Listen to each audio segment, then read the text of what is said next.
The relationship between parents and children is simultaneously shaping and being shaped by the expectations parents have for their children, and vice versa. And just as the quality of the parent-child relationship impacts a child's development, a child's temperament can influence or even elicit specific parental behaviors. Understanding how your particular child's temperament interacts with their environment, and you are your child's environment, helps you set them up for success and increases your opportunities for positive interactions with them. In this episode, I'm talking about how leaning into your child's temperament can help you lower child resistance and increase calm and cooperation. Welcome back to Project Parenthood. I'm your host, Dr. Nanika Coor, clinical psychologist and respectful parenting therapist. Each week I'll help you repair and deepen your parent-child connection, increase self-compassion and cooperation from your kids, and cultivate joy, peace, and resilience in your relationship with them. Stick around till the end to hear about my upcoming Instagram Live, where you can ask me parenting questions in real time. So, what do we mean when we say temperament? Well, it refers to a person's natural disposition, which shapes their behaviors, emotions, and attitudes. Temperament is believed to be innate, meaning it's present at birth and remains relatively stable throughout a person's life. Researchers Thomas and Chess examined 9 dimensions of temperament. Activity level. Is the child mostly active or inactive? Mood quality. Does the child tend to be happy and content or unhappy and displeased? Approach withdrawal. Does the child react or respond positively or negatively to novel stimuli? Adaptability. Is it easy or difficult for the child to adapt to unfamiliar circumstances? Rhythmicity or regularity. Does the child have sleeping, eating, and elimination patterns that are predictable or unpredictable? Reaction intensity. Is the child's energy level high or low when responding to stimuli?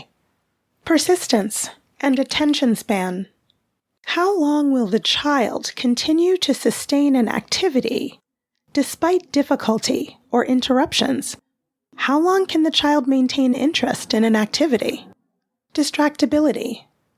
Is the child easily distracted from a task by external stimuli? Threshold of responsiveness. Does it take a little or a lot of stimulation to elicit a response from the child, like laughter, pain, or fear?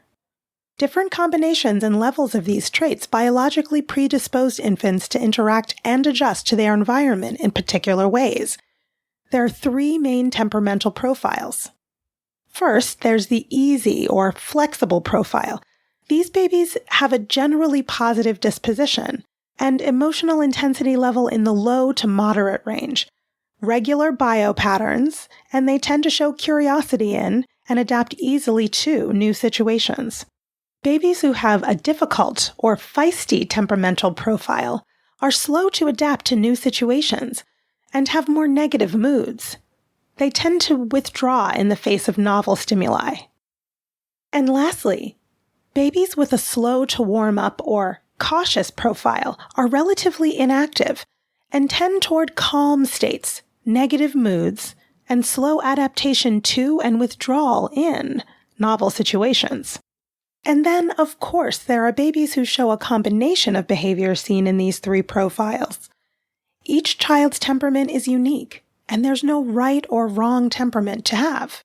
However, certain temperamental traits may make it easier or more challenging for a child to navigate the world around them. Kids adjust better in the long run when there's a goodness of fit between their temperament and quality and the demands of the environment they're developing within. So what's even more important than categorizing your kiddo's temperament is being responsive to it. Here are some ideas for supporting your child's temperament. Closely observe your child's behavior and notice patterns. How does your child react to different situations and stimuli? Try to identify their unique temperamental traits and respond accordingly. You'll want to prepare a slow to warm child in advance for interactions with unfamiliar settings or people.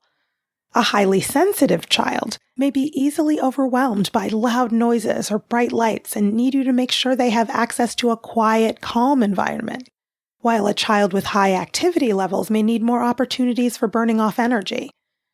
It's common for children that parents describe as easy kids to fly under a parent's radar. Parenting them seems almost effortless, since they adapt quickly and easily to daily routines and generally get along with siblings and peers. This means that they can sometimes be taken for granted and don't get their emotional cups filled as much as they might need. Stay involved with your easy kiddo and show authentic interest in who they are and the things they do. A more intense, impulsive, distractible, or prickly kind of child may have a harder time adjusting to everyday demands and more easily find themselves in conflicts with parents and siblings. A child like this might need more prompts, reminders, scaffolding, and structure than a more flexible kid.